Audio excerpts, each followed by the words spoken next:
കൂടെവിടെ എന്ന പരമ്പരയിലെ ഒറ്റ കഥാപാത്രത്തിലൂടെ മിനി സ്ക്രീൻ പ്രേക്ഷകർക്ക് പ്രിയങ്കരിയായി മാറിയ നടിയാണ് നയന. ചെറുപ്പം മുതലേ റിയാലിറ്റി ഷോ വേദികളിൽ സ്ഥിരം സാന്നിധ്യമായിരുന്ന നയന 4 വയസ്സു മുതൽ നൃത്തം അഭ്യസിച്ചു തുടങ്ങിയതാണ്. ഇക്കഴിഞ്ഞ ദിവസമായിരുന്നു ഏറെ നാളത്തെ സ്വപ്നം നയനയ്ക്ക് സഫലമായത്. തന്റെ ദീർഘകാല സുഹൃത്തിനെ വിവാഹം ചെയ്ത ദിനം.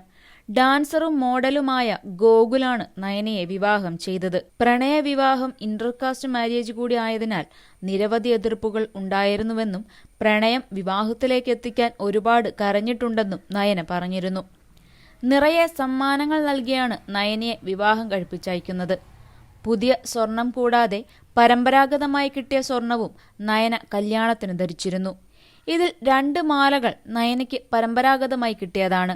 നയനയുടെ അമ്മ ഡയാനയുടെ കല്യാണത്തിന് അവരുടെ അമ്മയും ചേട്ടനും കൂടി വാങ്ങിക്കൊടുത്തതാണ് ആ 2 മാലകൾ. 30 കൊല്ലത്തെ പഴക്കമുണ്ട് ആ മാലകൾക്കെന്ന് നയനയുടെ അമ്മ ഡയാന പറയുന്നത്. എൻ്റെ മക്കൾക്കിടാൻ വേണ്ടി സൂക്ഷിച്ചു വെച്ചിരുന്നതാണ് ആ മാല. 30 വർഷത്തെ പഴക്കമുണ്ടെങ്കിലും ഇപ്പോഴും പൊലിമ ഒട്ടും നഷ്ടപ്പെടാതെ സൂക്ഷിച്ചു വെച്ചിരുന്നതാണ്. നയന ധരിച്ചിരിക്കുന്ന വലിയ മാലയും അതിൻ്റെ തൊട്ടുമുകളിലായി കിടക്കുന്ന പാലക്കയുമാണ് 30 വർഷത്തെ പഴക്കം ചെന്ന മാലകൾ. കല്യാണം കഴിച്ചിറങ്ങാൻ തുടങ്ങുമ്പോൾ നയനയുടെ അമ്മ പറയുന്നുണ്ട് പരമ്പരാഗതമായി കൈമാറി വന്ന മാലയാണെന്ന്. മറ്റ് എന്ത് കളഞ്ഞാലും ഈ 2 മാലകൾ കളയരുതെന്നും നയനയുടെ അനിയത്തി നന്ദനമോൾക്കിടാനുള്ളതാണെന്നുമാണ് പറയുന്നത്. ഡാൻസ് റിയാലിറ്റി ഷോകളിലൂടെയാണ് നയന ജോസണിനെ മലയാളികൾ പരിചയപ്പെട്ടത്. അതിനുള്ളിൽ ചില സിനിമകളിലും അഭിനയിച്ചിരുന്നു. ഇപ്പോൾ ഏഷ്യാനെറ്റിൽ വിജയകരമായി മുന്നേറുന്ന പവിത്രം എന്ന സീരിയലിലെ രാധയായി സ്ഥിരം പ്രേക്ഷകർക്ക് മുന്നിലേക്കെത്തുന്ന നയനയെ കുടുംബ പ്രേക്ഷകർക്കെല്ലാം ഇഷ്ടമാണ്.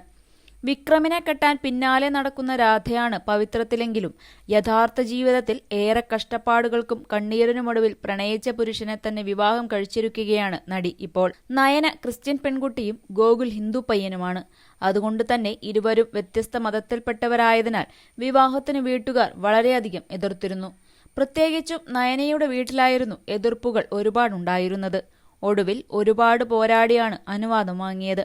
ഈ മനുഷ്യനെ സ്വന്തമാക്കാൻ ഞാൻ ഒരുപാട് കരഞ്ഞു എന്ന് നയന വിവാഹ നിശ്ചയ വേളയിൽ പറഞ്ഞിരുന്നു. മാസങ്ങൾക്ക് മുമ്പായിരുന്നു നടിയുടെ വിവാഹ നിശ്ചയം. കുറച്ചു ദിവസങ്ങളായി വിവാഹവിശേഷങ്ങളുമായി സോഷ്യൽ മീഡിയയിൽ സജീവമായിരുന്നു നടി.